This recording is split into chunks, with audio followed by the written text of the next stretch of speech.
So it's my job to give the charge to the graduates. These are the first words that you're going to hear after turning your tassels. And I asked myself, what would the Apostle Paul say in a charge? What would his aim be? Well, the answer, I think, is 1 Timothy 1:5. The aim of our charge is love. You may think that you came to college and seminary to learn, but you didn't. You came to love. Because if you just came to learn minus love, you have nothing. All you have, Paul would say, is knowledge that puffs up, instead of a life that's devoted to building up so that Christ would be lifted up. There are all kinds of graduations happening in this season in which they would not be able to say, riches I heed not, nor man's empty praise. That's one of the reasons they're graduating, because they heed riches and want praise. That's not why we're here. It's a high honor to be hooded by John Piper, but it doesn't compare to being saved by Jesus Christ. That's why you're here. And we're not here in order to make much of you. It doesn't matter in the long run who gets the loudest illegal applause. Nate Steller. It's not what we're here for. We're here because we're the recipients of no greater love. And we go out for the sake of love.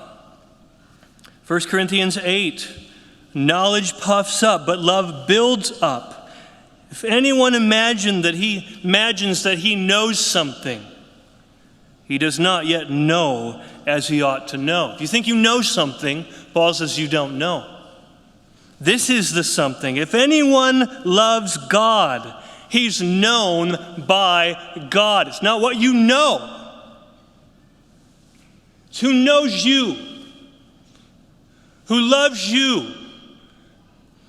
We're not rejoicing in what you're going to go out and do. Don't rejoice that the demons are subject to your name. Rejoice that your names are written in heaven. We're not rejoicing in what you're going to do, but what's been done for you. And you know that. And by being in college and seminary, you know it better than ever. Let's do a thought experiment. What's wrong if you have knowledge minus love, if you came to learn and not love?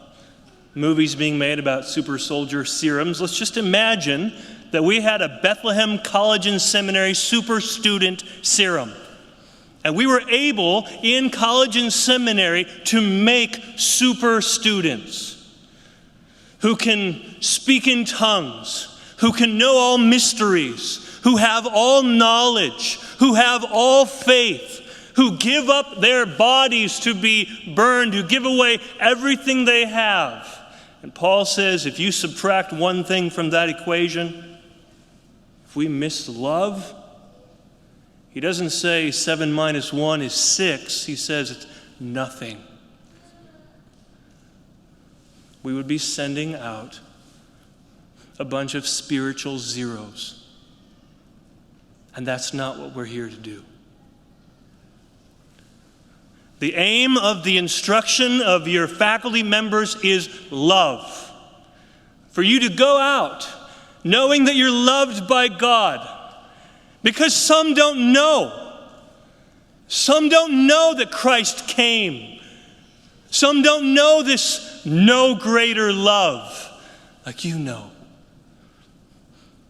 You see, what Paul would say as his fear, if he were to share this vision that he had of being caught up to heaven, you know what his fear was in sharing that? His fear was this, 2 Corinthians 12:6. If I should wish to boast, I would not be a fool because I would be speaking the truth, but I refrain from it. Why did he refrain from boasting about knowledge or experience? So that no one may think more of me than he sees in me or hears from me.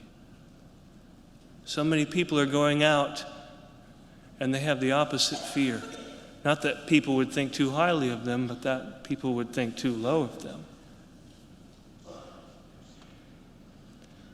And we're going out. We're sending you out. Not just to build others up in love, but so that Jesus might be lifted up, because there is no fear that he would be lifted up too high, that we would make more of him. We can't make too much of him. It's impossible. So we go out for the sake of the name. And we say, as part of all of our education, thou, my best thought, by day or by night.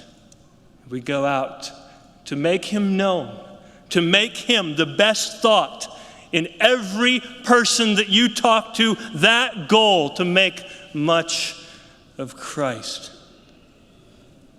Thou, mine inheritance, now and always. Amen.